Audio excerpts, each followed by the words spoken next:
الشيطان الرجيم بسم الله الرحمن الرحيم قل أعوذ برب الناس ملك الناس إله الناس من شر الوسواس الخناس الذي يوسوس في صدور الناس من الجنة والناس۔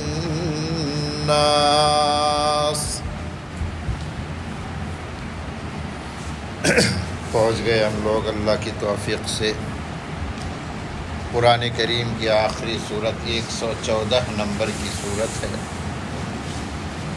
اللہ تعالیٰ قبول فرمائے۔ کل 6 آیتوں پر مشتمل ہے۔ بتایا گیا تھا کہ سورۃ الفلق اور سورۃ الناس جوڑے کی شکل میں ایک ہی وقت نازل ہوئی ہے، ایک ہی شان نزول ہے، پس منظر بیک گراؤنڈ ایک ہی ہے۔ جیسا کہ عرض کیا گیا تھا، حضور اکرم صلی اللہ علیہ وسلم پر لبید نامی شخص نے سحر کیا، ازالہ سحر کے لیے، جادو کے علاج کے لیے ان 11 آیتوں کا نزول ہوا۔ پہلے آپ اس کا ترجمہ پڑھ لیں کچھ آیتوں کا۔ قل اعوذ برب الناس،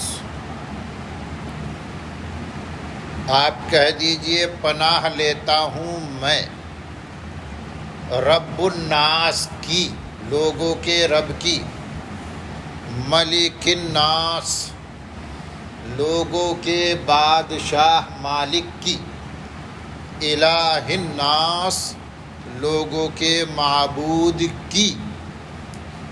کس سے پناہ؟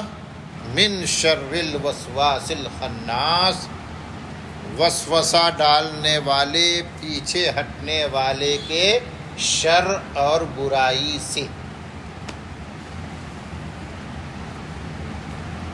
یہ 11 آیتیں تعوذ ہی کی ہے۔ تعوذ مطلب پناہ لینا، کافی تفصیلی کلام اس پر ہو چکا ہے۔ پناہ لینا، قل هو اللہ احد میں ہم نے پڑھا اللہ الصمد۔ صمد کے کئی معنی بیان ہوئے تھے، لیکن کامنلی ایک معنی جو پایا جاتا ہے سبھی بیان کردہ معانی میں، وہ ہے الذی یصمد الیہ فی الحوائج کلھا، جس کی طرف تمام ضرورتوں میں رجوع کیا جائے، اس کو صمد کہتے ہیں۔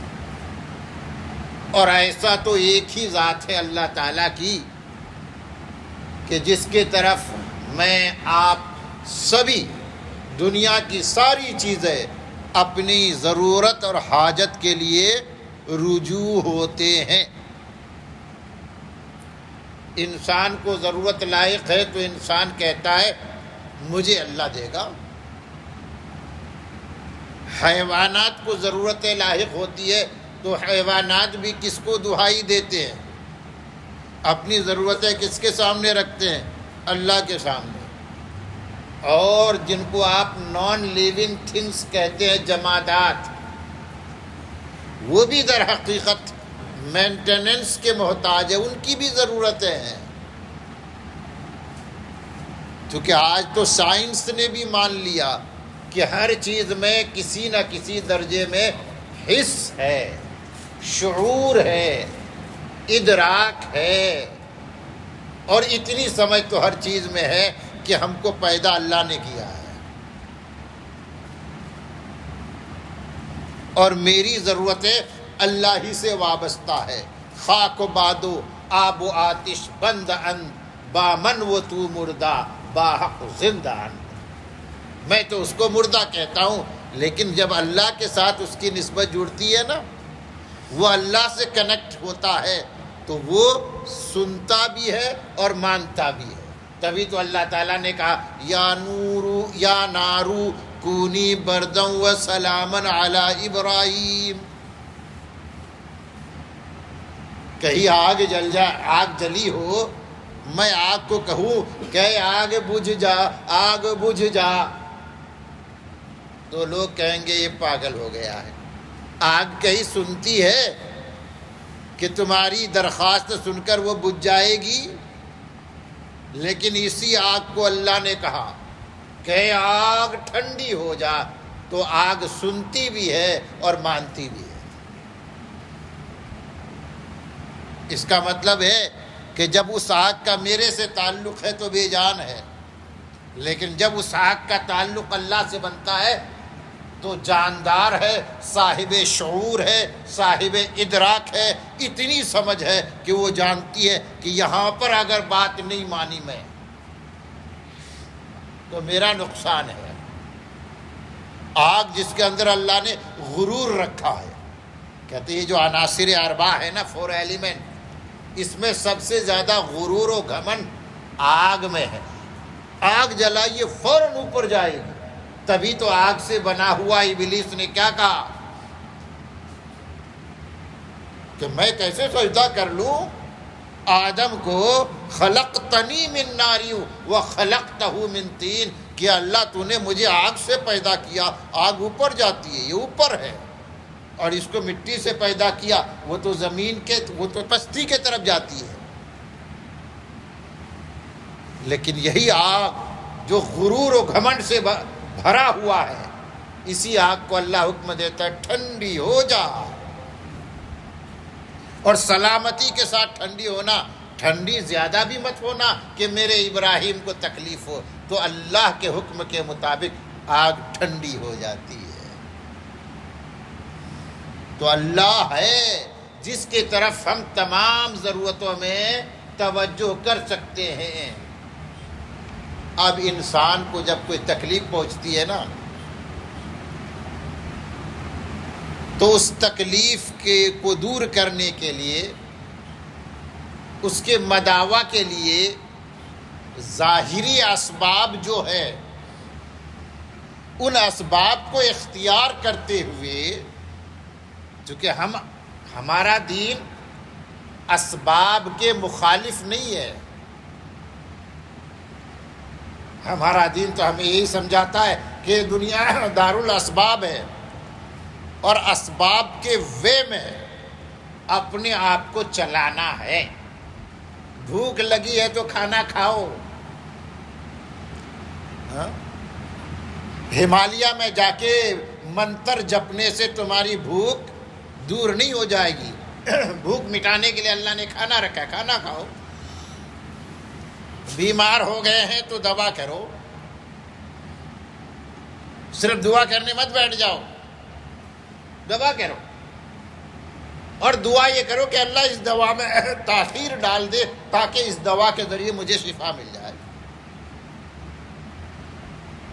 تو اب انسان کو جو تکلیفیں پہنچتی ہے نا، تو یاد رکھیے 2 طرح کی تکلیفیں انسان کو پہنچتی ہے. جو کہ انسان 2 چیزوں کا مجموعہ ہے، جسم اور روح. انسان 2 چیزوں کا مجموعہ ہے، یہ بات یاد رکھیے، جسم و روح. جب تک وہ عالم ارواح میں تھا اس کا وجود نامکمل تھا، اس لیے عالم ارواح میں رہتے ہوئے وہ احکام شرعیہ کا مکلف نہیں تھا. ہم تو عالم ارواح میں پتہ نہیں کتنی لمبی زندگی گزار کے آئے ہیں، لیکن وہاں کچھ اللہ کی طرف سے ذمہ داری نہیں تھی، کیونکہ وجود مکمل ہی نہیں ہوا ہے. دنیا میں آ کر ہمارا وجود مکمل ہوتا ہے جب ہمارے روح اور جسم کا ملاپ ہوتا ہے. 4 مہینے میں اس جسم میں روح ڈال دی جاتی ہے اور مکمل انسان کے روپ میں وہ اس دھرتی پہ قدم رنجا ہوتا ہے. کچھ وقت کے بعد اب اس میں سختی آ جاتی ہے، اللہ کے احکام آنے شروع ہو جاتے ہیں کہ تجھے اللہ یہ حکم دیتا ہے، یہ حکم دیتا ہے.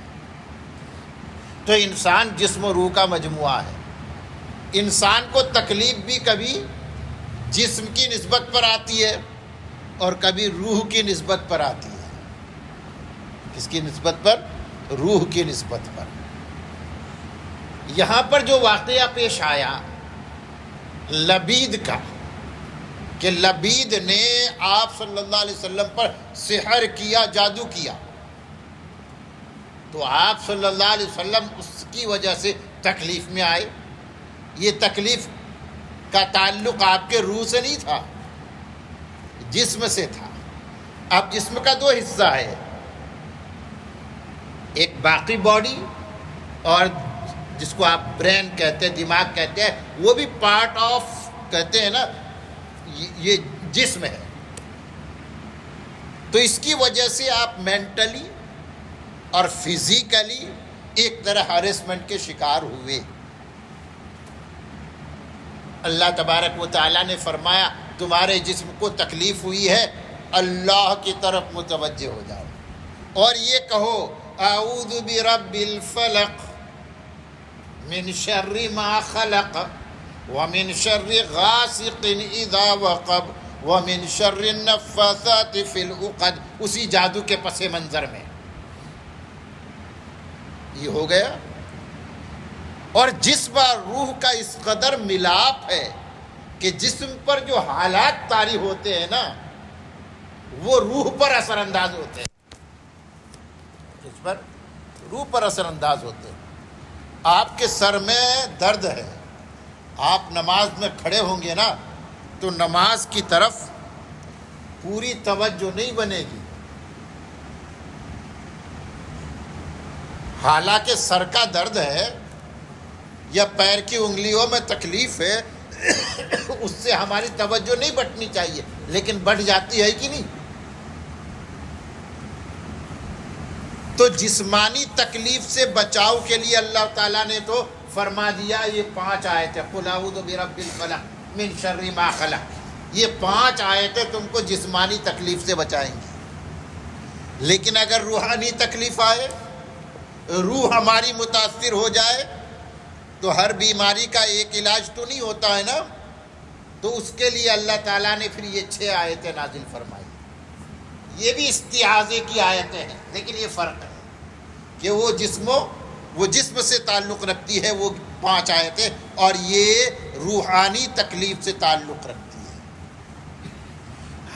یہ جو شیطان ہمارا دشمن ہے وہ دشمنی برتتا ہے. ایک پوائنٹ آپ یاد رکھیے کہ شیطان ہمارے جسم کو اٹیک نہیں کرتا ہے. جسم اور جو جسمانیت ہے وہ شیطان کے اٹیک میں نہیں ہے، لیکن وہی بات جب روح اس پہ چونکہ تعلق ہے تو اثر پڑتا ہے ثانوی درجے میں، سیکنڈری درجے میں. لیکن ڈائریکٹ جو شیطان کا اٹیک ہوتا ہے ہماری روح اور روحانیت پر. ایمان کا تعلق کس سے ہے؟ روح اور روحانیت سے. ایمان ایک روحانی مسئلہ ہے جس کا اثر ہمارے جسم پر پڑتا ہے، اور وہ ایمان کے ثمرات ہمیں دکھائی دیتے ہیں، لیکن اصلاً اس کا تعلق کس سے ہے؟ ہماری روح سے. تو ہماری روح پر حملہ یہ کون کرتا ہے؟ شیطان کرتا ہے. شیطان اٹیک کرتا ہے اور ہماری روح کو تکلیف پہنچانا چاہتا ہے، کمزور کرنا چاہتا ہے، بیمار کرنا چاہتا ہے. تو اللہ تعالیٰ نے اس کا علاج بھی بتا دیا. قل اعوذ برب الناس ملک الناس الہ الناس من شر الوسواس الخناس، شیطان کے شر سے، یعنی شیطان کے وسوسے. ابھی تفصیل آ جائے گی، سمجھ میں آ جائے گا. اب یہ جو استعاذہ ہے، تکلیف جسمانی ہے تو بھی ہم اللہ کی پناہ مانگ رہے ہیں کہ اللہ اپنی سلطنت عطا فرما دے. روحانی تکلیف ہے تب بھی ہم کو کس کے طرف رجوع ہونا ہے؟ اللہ کی طرف رجوع ہونا ہے. اور کیسے رجوع ہونا ہے اس کا طریقہ بتا دیا. اس کا طریقہ بتا دیا یہ اعوذ برب الناس. کہو میں پناہ لیتا ہوں رب الناس کی. ملک الناس کی، الہ الناس کی۔ ایک فرق یہ بھی ہے سورۃ الفلق اور سورۃ الناس میں نے بتایا تھا مستعاذ منہ اور مستعاذ بہ۔ مستعاذ بہ کون ہے؟ اللہ، اور مستعاذ منہ ہے وہ تمام تکلیفیں، برائیاں جو آ سکتی ہے ہمارے جسم پر، ہماری روح پر۔ تو قل اعوذ برب الفلق پڑھیے تو اس میں مستعاذ بہ کا تذکرہ صرف ایک مرتبہ ہے، رب الفلق۔ آگے اے صبح کے رب، اے کائنات کے رب مجھے بچا لے۔ کس سے بچا لے؟ اس سے بھی بچا لے، چار چیزیں، اس سے بھی بچا لے، اس سے بھی بچا لے، اس سے بھی بچا لے۔ فرمایا نا من شر ما خلق، مخلوقات کے شر سے بچا لے، اندھیری رات کے شر سے بچا لے، یہ جو دم کرنے والے، ٹوٹکا کرنے والوں کے شر سے بچا لے، اور حسد کرنے والے کے شر سے بچا لے۔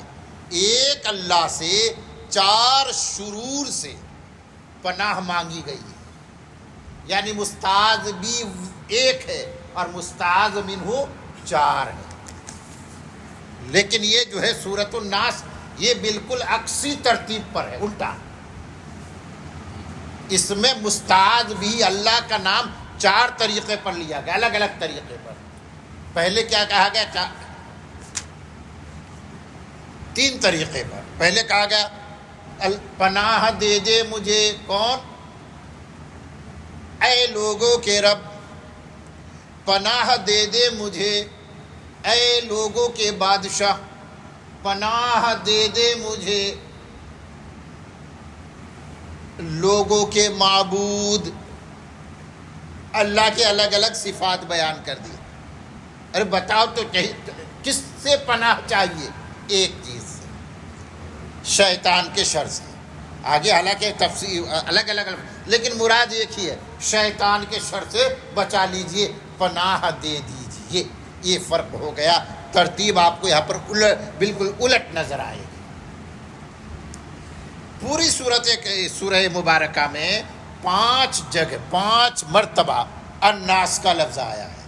پہلا ہے برب الناس، مالک الناس، الہ الناس، الذی یوسوس فی صدور الناس من الجنۃ والناس۔ ناس 5 مرتبہ۔ اور ناس کا معنی کیا ہے؟ انسان۔ انسان کو کیا کہتے ہیں؟ ناس۔ آپ انسان بھی کہہ سکتے ہیں، ناس بھی کہہ سکتے ہیں۔ یہ جو انسان ہے یا تو نسیان سے ہے یا انس سے ہے، یہ بھی سمجھ لیجیے۔ وما سمی الانسان الا لانس، انسان کا نام یا تو انسان ہے انس کی وجہ سے کہ انسان کی خمیر میں انس ہے۔ انس کے معنی محبت، انس کے معنی محبت۔ تو انسان کو انسان اس لیے کہتے ہیں کہ اللہ نے محبت اس کی خمیر میں اور اس کے نیچر میں رکھا ہے۔ اور جس انسان میں محبت نہیں، سمجھو محبت کی، وہ انسان کے نام پہ دھوکہ ہے۔ انسان ہو اور اس کے دل میں محبت نہ ہو، محبت کے بغیر انسان کیسے ہو سکتا ہے؟ اسے تو محبت کرنا ہے، اللہ نے اسے محبت کے لیے بھیجا ہے۔ لیکن یہ دنیا والے خوش نہ ہو جائے کہ اچھا محبت کے لیے بھیجا۔ سب سے پہلی محبت ہماری اللہ کے لیے ہے، چونکہ اللہ نے پیدا کیا۔ پھر ہماری محبتوں کا محور و مرکز ہمارے ماں باپ،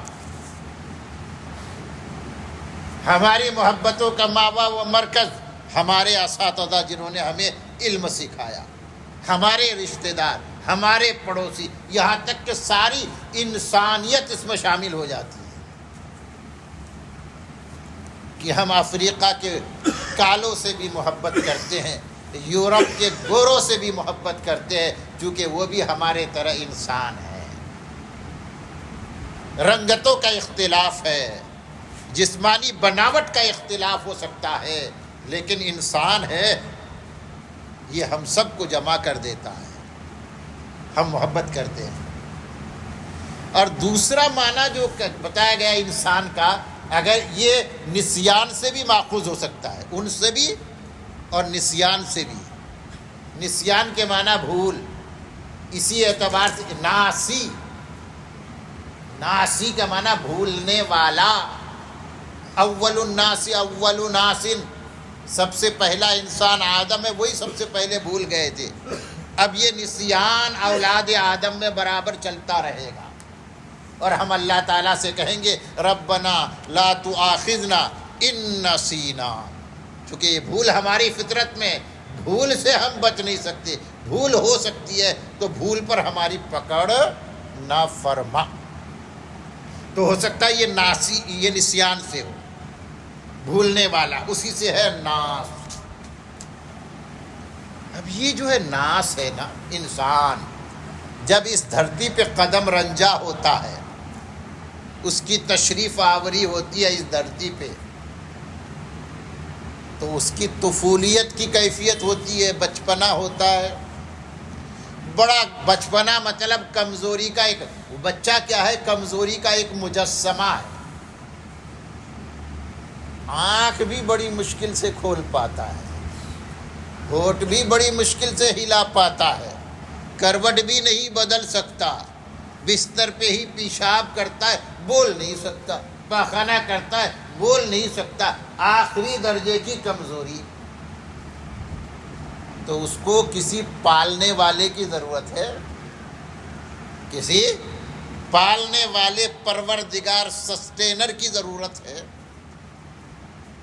تو ماں باپ اس کے لیے مربی بن کر آتے ہیں۔ رب کا لفظ مت استعمال کیجیے، ماں باپ کے لیے کیا استعمال کیجیے، مربی، تربیت کرنے والا۔ ماں باپ کی تربیت کی یوں تو پوری زندگی ضرورت رہتی ہے، لیکن ان کی تربیت کا احساس بچے کو بقدر احتیاج ہوتا ہے، ضرورت پوری ہوتی رہتی ہے، اس کے اندر قوت آتی رہتی ہے، وہ اپنا ڈیپینڈنس جو ہے کم کرتے چلے جاتا ہے۔ پہلے تو ماں ہی اس کو پانی پلاتی تھی، اب کچھ وقت کے بعد بچہ خود ہی پانی لیتا ہے، پینے لگتا ہے، کھانا لیتا ہے، کھانے لگتا ہے، ڈیپینڈنسی کم کرنا وہ شروع کرتا ہے۔ ایک وقت ایسا آتا ہے کہ وہی بچہ کہتا ہے ابا امی اب آپ کی خدمت اور آپ کی تربیت کا فریضہ میں انجام دوں گا۔ معاملہ الٹ، چونکہ اب ادھر احتیاج آ گیا، ماں باپ کمزور ہو گئے اور بچہ تو طاقتور ہو گیا ہے کہ نہیں؟ لیکن جب اسی انسان کا معاملہ اللہ کے ساتھ ہے تو جس طرح وہ بچپن میں اللہ کا محتاج ہے، جوانی میں بھی اللہ کا محتاج ہے، بڑھاپے میں بھی اللہ کا محتاج ہے، تو اللہ کی تربیت سے کبھی مستغنی اور بے پرواہ نہیں ہو سکتا۔ اس لیے بچہ ہو یا جوان ہو یا بوڑھا ہو، وہ اللہ ہی کو اپنا رب مانتا ہے۔ اب رب کی الگ الگ کیفیتیں آتی ہیں، کل انشاءاللہ اس کو مکمل الحمدللہ رب العالمین والصلاة والسلام علی رسولہ النبی الکریم اللہم انت السلام ومنک السلام تبارک یا ذا الجلال والاکرام ربنا ظلمنا انفسنا وإن لم تغفر لنا وترحمنا لنکونن من الخاسرین۔ یا اللہ ہمارے گناہ معاف فرما دے، یا اللہ ہمارے گناہ معاف فرما دے، یا اللہ ہماری خطائے لغزشیں معاف فرما دے، یا اللہ یا اللہ یا اللہ۔ بے شک تو صمد ہے، آج ہم نے صمدیت کا بھی تذکرہ کیا۔ یا اللہ ہم زندگی کے کسی بھی لمحے اور مرحلے میں تجھ سے بے پرواہ نہیں ہو سکتے، ہر آن ہر لمحہ یا اللہ ہمیں تیری ضرورت ہے۔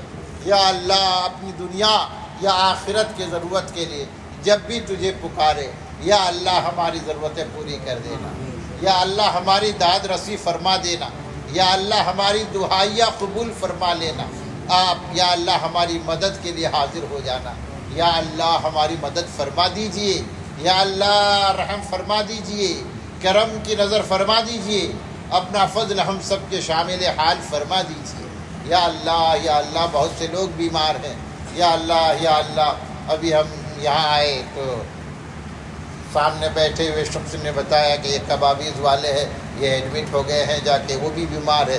امام صاحب نے بھی کسی شخص کے لیے اعلان فرمایا، بہت سے احباب یا اللہ بیمار ہیں، یا اللہ تمام بیماروں کو شفا عطا فرما دے، یا اللہ دوا کرنا ان کا کام ہے، شفا دے اللہ، دوا دینا ڈاکٹر کا کام ہے، دوا لینا مریض کا کام ہے، پر شفا دینا یا اللہ تیری صفت ہے، تیرا کمال ہے، یا اللہ تمام بیماروں کو شفا عطا فرما دے، یا اللہ تمام ضرورت مندوں کی ضرورتوں کی غیب سے کفالت فرما۔ سبحان ربک رب العزت عما یصفون وسلام علی المرسلین والحمد للہ رب العالمین۔